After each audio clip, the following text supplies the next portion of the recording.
औज़ुबिल्लाहि बिस्मिल्लाहिर्रहमानिर्रहीम। सूरह जिन का सिलसिला जारी व सारी।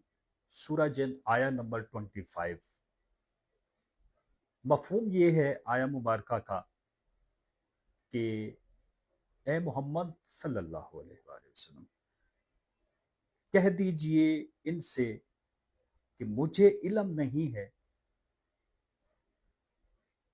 अज़ाबे हशर का। अज़ाबे हशर का दिन का इल्म नहीं है। अच्छा, अब यहाँ ना थोड़ा डिफ्रेंशिएट करते चले कि अजाब तो आएगा। अब ये बता दिया, आपके और मेरे नबी ने ये बता दिया। अब अजाब कब आएगा ये नहीं बताया। इससे मुराद ये है कि जो अल्लाह फरमाते उसका आपको इल्म होता, और जो अल्लाह नहीं फरमा रहे उसका इल्म आपके पास नहीं होता था। लेकिन डायरेक्ट रिलेशन मौजूद है किसका? अल्लाह का और आपके और मेरे नबी का। नबी आपका और मेरा जब वो अहमद है तो उस वक्त तो उसे इल्म नहीं है, और जब वो मोहम्मद बनता तो उसे सब इल्म है। अब इसको डिफ्रेंशिएट करते ही चले। अहमद क्या है?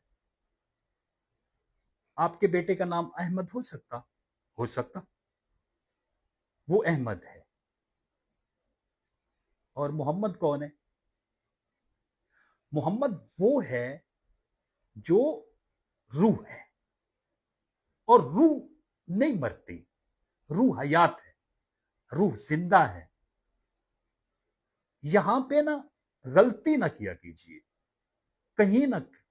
इस बात को क्या कहने की जरूरत ही क्या है?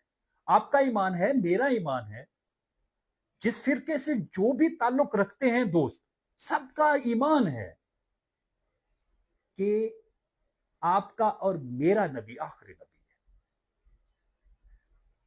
आपका नबी है, मेरा नबी है, उसको इल्म है जो मेरे अल्लाह को इल्म है।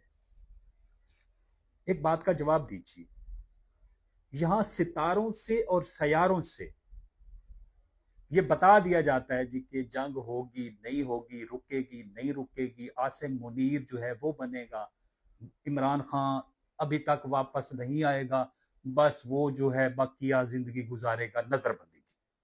ये मैं नहीं बता रहा, ये मुकाबले लगे हैं। उनको इल्म है और तेरे और मेरे नबी को इल्म नहीं है। हम इस झगड़े में पड़े हुए कि जी आपके और मेरे नबी को ना इल्म नहीं है गैब का। तो हमने कब कहा कि आप सल्लम को गैब का इल्म था? हदूद थी। अच्छा, ये गैब का पता क्या है मानी? गैब का मानी है हदूद, कयूद। आप सल्लम की जाते अकदस किसी सूरत भी अल्लाह की हदूद कयूद से। अब अच्छा, अब यहां असेस किया जाता है कि जी कुरानी आयात में अल्लाह पाक ने चूंकि फरमाया जो फरमाया, अल्लाह ने दुरुस्त फरमाया। पहली बात तो ये है भैया। दूसरी बात ये है कि उसको पढ़े तो सही, क्या अल्लाह के नबी को ये इल्म है कि अजाबे हशर होगा, हिसाबे हशर होगा? अब ये इल्म नहीं है कि कब होगा। एग्जैक्ट तो कोई भी नहीं बता सकता भैया, जितना भी कोई आलिम फाजिल हो। एग्जैक्ट इल्म जो है वो मेरे और आपके अल्लाह के पास है, और यही डिस्प्यूट है, यही डिस्प्यूट है। इससे इसके अलावा कोई डिस्प्यूट नहीं है। ना आप में, ना मुझ में, ना किसी फिरके, किसी फर्द में कोई इस तरह का इख्तलाफ नहीं है कि आपकी और मेरे नबी की शान में कोई खुदा न खास्ता कोई कमी है इल्म में, रहमतुल लिल आलमीन का। भाई अब हमने तो कोई आलम देखा ही नहीं। मुझे तो पता है सिर्फ अपनी टेरिटरी का मैंने देखी बस। मैंने तो पूरा पाकिस्तान नहीं देखा, और वो पूरे जहानों की, तमाम जहानों की रहमत है। किसने फरमाया? मेरे मेरे और आपके। अब अगर उनके साथ, इसीलिए तो कुफार मक्का कहते थे आप सल्लम के बारे में कि भाई ये तो क्या है, जादूगर है। तो क्या आप जादूगर थे? नहीं। آپ کے پاس علم، وسیع علم تھا، لیکن اس میں کچھ حدود تھی، قیود تھی. اللہ نے فرمایا ہاں بالکل بھائی میں ان کو زندہ کروں گا. مان گئے. وہ بھائی کب ہوگا؟ اللہ نے کہا نہیں، یہ نہیں، سب کچھ بتا دیا. اچھا بہرحال اپنا بہت سارا خیال رکھیے، ملتے ہیں انشاءاللہ.